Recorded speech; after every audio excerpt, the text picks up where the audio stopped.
Is Alex Steffan from Steffan Town Planning. Alex has got a heap of information here. Like, really, there's a lot of stuff. He's very experienced at what he does. He's got some great inroads with council and communicates really well with his team and with the clients that he's working with. So it's a pleasure to have him out front again. Please welcome Alex Steffan. There you go, mate. Thank you very much. Cool. Thank you very much for having me. Thanks for the kind introduction. So I talk a lot. Who's seen me speak here before? Yeah, I'm going to try to do something different tonight. So we're going to do a crash course into subdivision. Who wants to subdivide a property? Okay, good. This will go well. The disclaimer, obviously, anything that you hear tonight from me, don't sue me about. Read that, please. So if you've got your own specific questions about a specific site, please contact us. We can help you. Don't take anything from this and apply it to your own specific circumstances because it will likely be different. So tonight I'm going to cover off on definitions, types of subdivisions, how to give yourself the best chance of success, where to begin, building a team, doing a yield analysis, identifying key planning issues, what you have to do post your development permit, the breakdown of the general costs involved with a 1 and 2 lot subdivision, which we don't really talk about, or no one really talks about very often. Some key tips to keep the costs down, and then take some questions. So before I start, how much do you reckon a 1 and 2 lot subdivision costs? And we're talking about hard costs, not like lawyers and agents' fees and things. So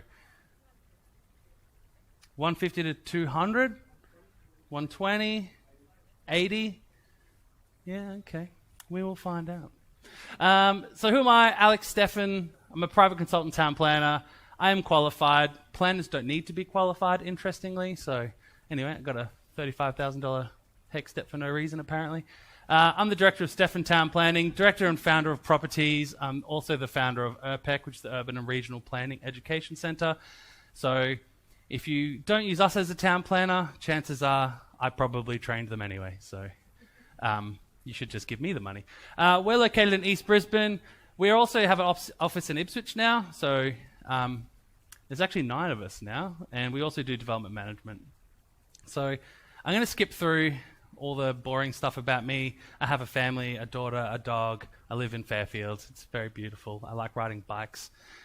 So there's the full summary about myself. Tonight we're talking about reconfiguring a lot. So this is the definition under the Planning Act, the beautiful Bible that we use in town planning. So as not surprisingly, reconfiguring a lot is subdividing land. I don't think that's blowing anyone's mind. Amalgamating 2 or more lots is also considered reconfiguring a lot. Rearranging boundaries is considered reconfiguring a lot. An interesting one, if you have a lease for more than 10 years, it's considered reconfiguring a lot. And creating an access easement is also considered reconfiguring a lot. So all of these things can trigger a town planning application. Who knows what a hatchet lot is? Yeah, battle axe lot, rear lot. They go by many names. So this is the kind of different styles of subdivisions that you can do. They all have their relevant place in the development world. You know, if you've got this site at the top, which is your real generic 1 and 2 lot subdivision, if that boundary already existed, that's what they call a splitter. That's where you can kind of just do 2 lots right next door to each other. That's your very standard lot subdivision. You've then got this hatchet lot with an access handle instead of an access easement. So this area here doesn't actually contribute to the lot size at the back, and it doesn't contribute to the lot size at the front. So if you had a 1,000 square metre block of land, you couldn't do that style of subdivision. You're going to have to get something that's like 1,100, 1,200 square metres, which I don't know if anyone's looked at sites. There's not many 1,200 square metre lot sites around. So we don't do this a lot, and that's the advantage of this style of rear lot, which is using an access easement instead of an access handle. So that way you can decide that part of the property actually contributes to that 400 square metres. So then you only need 1,000 square metres.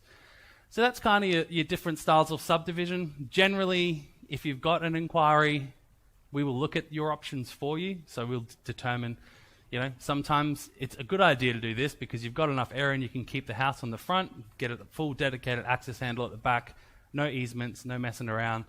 Sometimes you have to have access easements to make it work. It just depends. So before you even start doing anything, you've got to give yourself the best chances of success when subdividing land. It's an extremely complicated process. I don't know how many people, I've never counted, would be involved in a subdivision, but I'm just going to guess to say 50 to 60 different people, and all of these people have to work well together. So it's very complicated. You've got to surround yourself with good people. You can familiarize yourself with technology and online resources. So, 10 years ago, if you weren't a town planner and you didn't know a town planner, it was very difficult to find the development potential of a property. These days, there's tools like Properties. Who's used Properties before? Hey, nice one. Giraffe. Who's used Giraffe before? I'll tell you more about that soon. RP Data Price Finder. There's also a lot of council resources now. So most of the time, if you're looking in Moreton Bay and you want to subdivide and you're in a next generation precinct, you Google that and you'll probably find out the information you need. So familiarize yourself with all of that. Seek advice or a mentorship from a local developer. This is something that, I even do this. I'll be like, I've never done that before. I might call Shane. Shane's done it a lot of times, and I'll just follow him around for a little bit and see exactly how you build a retaining wall and then cut him out of it and do it myself. No. No. So, seek advice, seek a mentorship, start networking. You're all kicking goals right now by being here, talking to people like me, talking to each other. There's a lot of experience in this room when I look around and think about how many developments some of these people have done. So, talk to these people, learn what you can, absorb from them. Look to complete some online courses. Ultimate Property Hub has endless amounts of resources. We have our own very specific on town planning and property development. So if you want to know how to do my job, we have courses for you. And the other thing that you can do to give your best chance of success is just research similar developments to what you're trying to do. So if you're trying to do a 1 to 2 lot subdivision because old mate down the road did one, you can just go online now, and this is, wasn't always this way. You can just go online and just download every bit of correspondence they had with council, see what their issues were, how long it took to get approval, what it ended up looking like, what challenges they had. So you can pretty much become an expert almost immediately. And, industry secret, that's what we do. If you call me and go, hey, we want to do, I don't know, I'm just going to, a childcare centre with a church on top of it, I'd be like, yeah, I have lots of experience in that area, and then I'll go on Development Eye and see if I can find one, and then research it, and then tell you every single problem that you might have. So where to begin? We find the people who have the most success become a local in some area, and people have done presentations here before and talked about this, but we find the full machine gun approach or the shotgun approach of trying to just find a site somewhere to be able to develop it just ends in failure, and they're the people who call us every week for 3 years and still don't find something. It's the people who become really researched and familiar with the local planning scheme in one particular area, who then become friends with, Jill on the corner who's lived there for 50 years, who knows that Margaret around the corner's husband's thinking about selling, but they're not too sure. You should talk to them, and then you get all these connections. So they're the people we find really get good results with subdividing land. And then you only need to worry about one set of rules and regulations. You could just print out a map of that whole area and know exactly the minimum lot size and the development potential of every single property. And we have people who do that using Properties. And if you can't be bothered doing that, you can pay for cheat sheets. So for example, this is a cheat sheet that we have in one of our courses. This is just the minimum lot size for every single zone in Brisbane. Then there's other council websites that have their own versions of it. So that's I'm going to say the Moreton Bay one, and that's the Logan one. So, print those out, become an expert in that area. So you've kind of got yourself confident, you know what you're talking about, you've got a couple of sites. The next thing you really need to do is build a team of trusted consultants. There is so much value by doing this well, and the place that you can do it is here. I say this every time. The first step is going to be contact a planner and become friends with them, and because they're the ones who are going to go, hey, this is going to auction at 9 a.m. tomorrow morning. can you give me some feedback? If you don't know them, you just call them out of the blue, chances are they're probably not going to call you back. We would, of course, but someone else probably wouldn't. So you want to be friends with them, and they will probably have a very, very qualified set of consultants that work with them. So, conveyancers, civil engineers, surveyors, civil contractors, electrical consultants. We deal with all of them all day, every single day. So actually found out a couple of weeks ago, we actually lodged the most number of subdivision applications in Brisbane in our firm. So when you think about how many we actually lodge, which I have no idea, I'm going to say maybe 4 or 5 a week. Like, that's 5 different sets of civil engineering plans, 5 sets of survey plans. So we can connect you with the right people. To be honest, our preferred list of suppliers is in this room. So very, very easy to find them. So you've got the right site, you've got your team. What are you doing now? This is where Giraffe comes into it, in my opinion. So if you're doing a 1 to 2 lot subdivision, you probably don't need to think about it too much. It's fairly straightforward. But if you've got a bigger site or an odd-shaped site or a site with koalas on it or a waterway corridor, then it actually becomes quite difficult and to figure out how many lots you might get. And up until recently, you'd have to pay us. You'd go, how many lots can I get here? And we go, well, that's weird. It's a weird property, so we'd have to get out CAD and spend 2 or 3 hours drawing it and going, okay, well, we think you could get 10. This is what it'll look like. Whereas now there's tools. So this is Giraffe. So Giraffe it's a parametric design online system, and I think they're actually doing this you can do a trial, I think, for like a month at the moment. But basically, you just draw some parameters and then type in what your minimum subdivision restrictions are. So you could be like, minimum lot size 400 square meters with 10 meter frontage, and it'll just draw however many lots. And if you grab this boundary and dragged it out here, then it would adjust your subdivision proposal plan accordingly. So this is extremely handy when you're looking at big sites to very quickly come up with a feasibility. And properties, we have something that tells you the approximate yield. In my experience, it's very, very close to accurate, depending on, obviously, the site circumstances. Some key issues to look out for. Slope. Why would you be worried about a slope when you're subdividing land?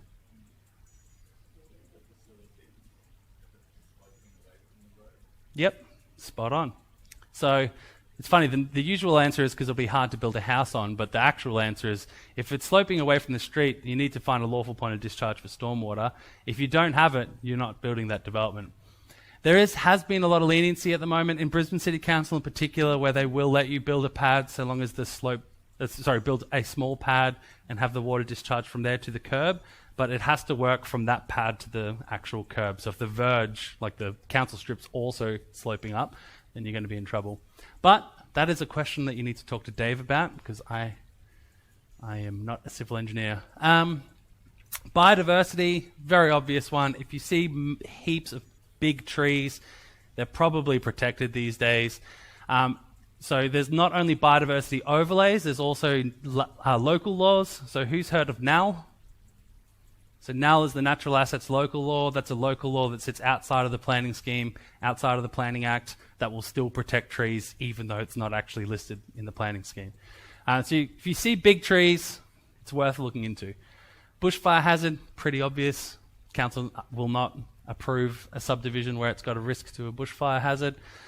Character or heritage, again, kind of like the trees. If you see an old building, you see something that looks like it should be heritage listed, probably is. So it's at least worth looking into. This improvements in the verge is one that we get that people just really seem to forget, and I've been trying to educate people on. But the amount of inquiries we get where people go, hey, I've got this block of land, I want to subdivide it into 2. Looks pretty straightforward, slopes towards the street, no trees, can I do it? And then the first thing I do is just get it up on Google Street View to have a look at it, and there's a bus stop right out the front of the entire thing, and it's like, well, no, you can't. So just have a look in the verge. Trees in the verge are protected generally, depending on which council you're in, but I think all of them now are pretty pro-tree in the street. Flooding.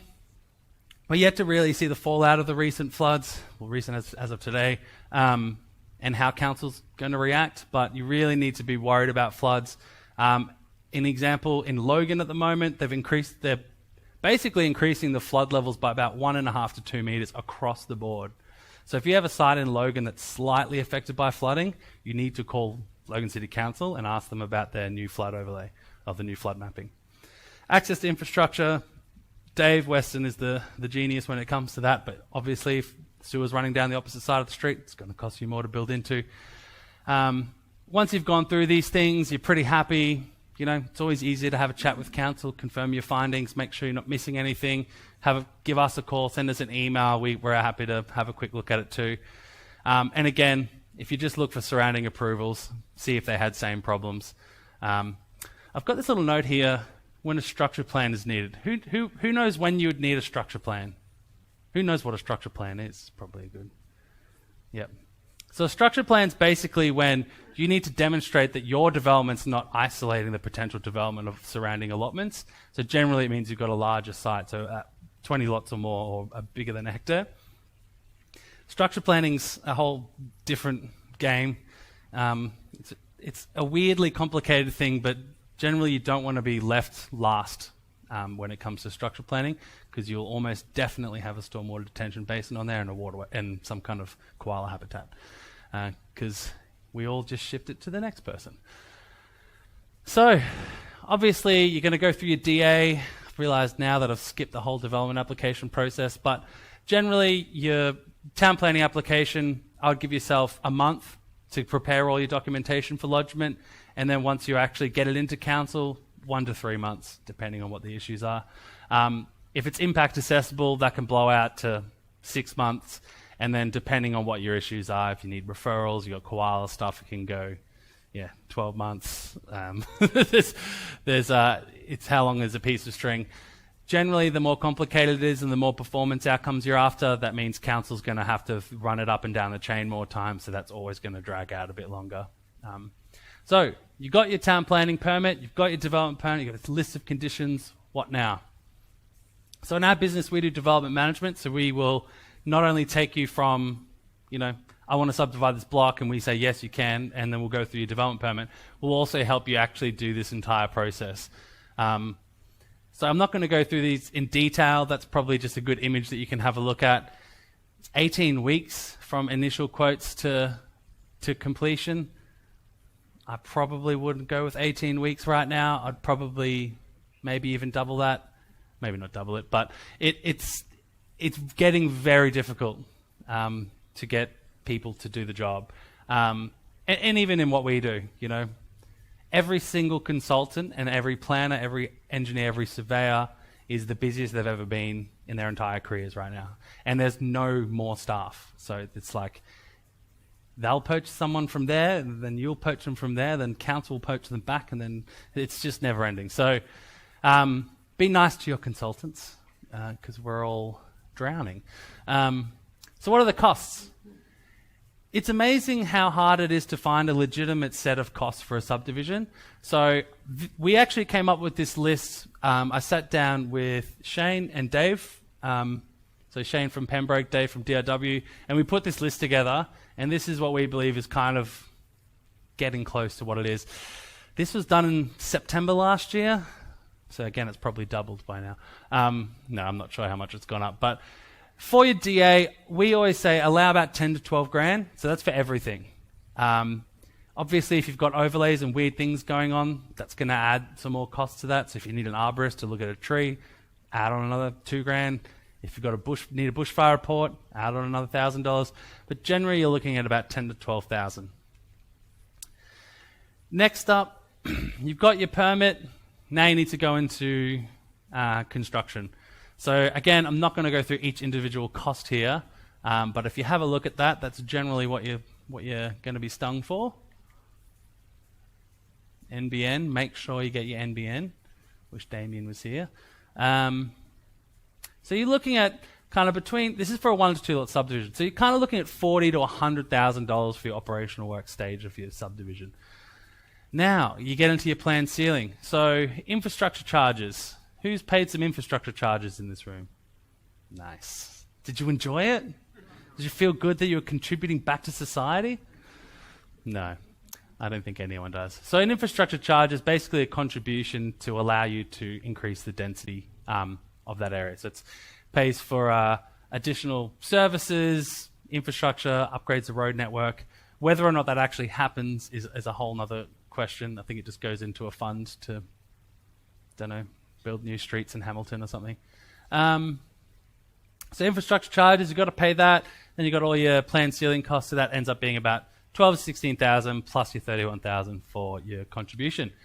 So this is kind of where we're looking at. So we're looking at between 90,000, really on the really efficient side of things, up to 177. One thing that someone pointed out to me when I was going through this, to make sure I didn't forget anything, which I've clearly forgotten a lot, is what didn't include the price of the house demo. So, add on another 15, 20 grand. So this number's really getting up there. And 25, there you go, okay. So last time I checked. So this is just hard costs. So this is not like interest holdings, stamp duty, GST, tax, agents fees. Doesn't include any of that. So it's really starting to get up there. So I know when I first became a planner in 2008, this number used to be like between 50 to 60 grand. And yeah, now you want to be budgeting 250. So again, don't quote these numbers. They may vary significantly. We do hear of these stories of people still subdividing land for like 70 grand, which I have no idea how that happens. But yes. Key tips to avoid delays and added costs. So we do these development management, and I can tell you right now, making executive decisions is the number one thing that will save you money. So we have developments where we're still trying to get them to sign up the contractor or to approve the house demo, and we've had like 10 developments for other people through and sold, and on to the next one through and sold. So make executive decisions, take control of the process. So don't just, go, someone else will handle that, they'll figure it out. I'm assuming Alex is onto it. No, you need to take control of that process. The more that you're on top of it, the more that you're on top of your consultants, the more and a faster result you're going to get. Don't delay over small added costs. This is just insane. The amount of massive subdivisions that have completely stopped because someone refuses to pay a $200 bill when they're going to make $2 million. So if there is a cost and it's from your trusted team of consultants and they're telling you just to pay it so you can move it along, just pay it. If you've got a dispute about it, dispute it later once you've finished and done and you've got out of that deal. Trust your consultants and your team. If we tell you, and this is where these things blow out, if you call me and say, I want to subdivide this land, I go, it's going to be very hard. And then we lodge it, and then it is very hard. And I'm telling you, look, let's just pull it out now. And then you just go, no, keep going. And then you just get angrier and angrier and more debt and more debt. And then, you could have just trusted the first thing I said to you and avoided all of that. So trust your consultants, trust your teams, do a good job. Cheap is often cheap for a reason. That's goes without saying. If someone says that they can do it for $10,000 less, you will be paying for that somewhere along the line. And be proactive with your engagements. This is a massive one also. So the amount of projects that we see get delayed because they just simply can't, find the time to fill in their fee proposal form is insane. So you'll be like, all right, why is this house still here? We thought that house was being demoed 6 months ago. Why? And you check your emails and you follow it up with someone 40 times. And then finally they come back and go, why is the house still there? And you go, well, we've been trying to get you to sign the engagement to get that to happen about 40 times. So be proactive with engagements. The faster you pay people, the faster you sign the documents, the more front of mind you're going to be for the consultants and the contractors, the faster they're going to do your job. The worst is when, we're getting really hyped with the client. They're like, we're going to do this 5-lot subdivision. It's massive. Thank you, Alex. We had a meeting. Send us a fee proposal. And like 6 months later, out of nowhere, my inbox pops up. It's like, job confirmed. Person engaged you for this. And I'm like, I don't even know what that is. Well, I've got this other one. I'll just deal with this one first. I'll come back on that one. So be proactive. Get people engaged. And that's it. You're done. That's pretty simple. And that'll be you. Maybe if you're a drug dealer. So yeah, in our business, and I say this all the time here, our job is to get these things over the line, because the faster we can get them approved for you, the more that you make money and the more value you get out of it, the quicker that you're going to get onto the next one and give us more money. So, we're in the business of trying to help you win and make money so we can move you on to the next one. Anyone have... Actually, hang on. Not questions yet. I'll just quickly touch on this. So if you do enjoy learning about property development and town planning, like I said earlier, we do have this education business. We have whole courses on site finding.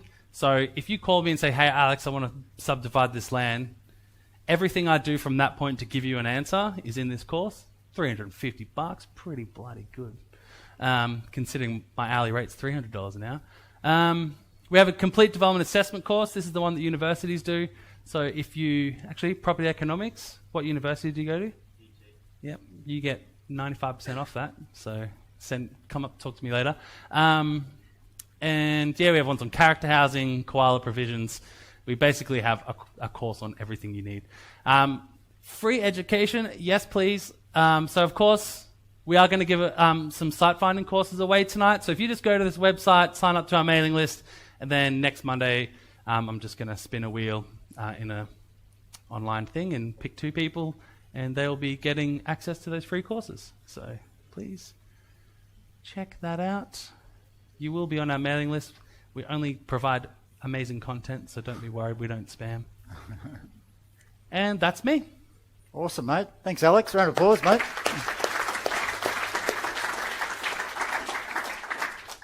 Great courses. Alex really does put a lot of work into those courses. I mean, for what, $300 or whatever it is just damn cheap. So jump on that. And the fact that you're giving a couple away, I might even jump on that list as well. Yeah. Well, the good thing is, like, for us, the more that you guys educate yourselves, the less dumb questions you're going to ask us, the faster you're going to get the right site. So it's like win for us, win for you. Yeah. It's a really good thing. Yeah, and I love that approach. Just open, share the information. People are all winning. So that's awesome, yeah, mate. Totally. Questions? We've got a couple of minutes before we go to the break. So has anyone got some questions for Alex while he's up here? It was a pretty comprehensive presentation, so you might have just nailed it. Has anyone got some specific questions they want to ask Alex? I realised I didn't really talk about town planning that much, but... That's okay. It was good to have a specific topic. I skipped the whole planning process. The subdivision cost is the thing that I get asked the most. You know, everyone wanting to know the specifics of subdivision so you can crack out those feasibilities and see if the sites work. So it's really good information. Yeah. Okay. No questions? Yep, down here. We'll just get a mic to you first, mate. So what is the ideal site we're looking for that doesn't have a more hassle with getting approval with the council? Yeah, I mean, the easiest site is something sloping towards the street, no street trees, and no big trees on the side. That's kind of what you're after, and no old houses. So that's really what you want. Sloping towards the street is like 50% of the battle. So if it's sloping towards the street or towards some infrastructure, you're really immediately winning.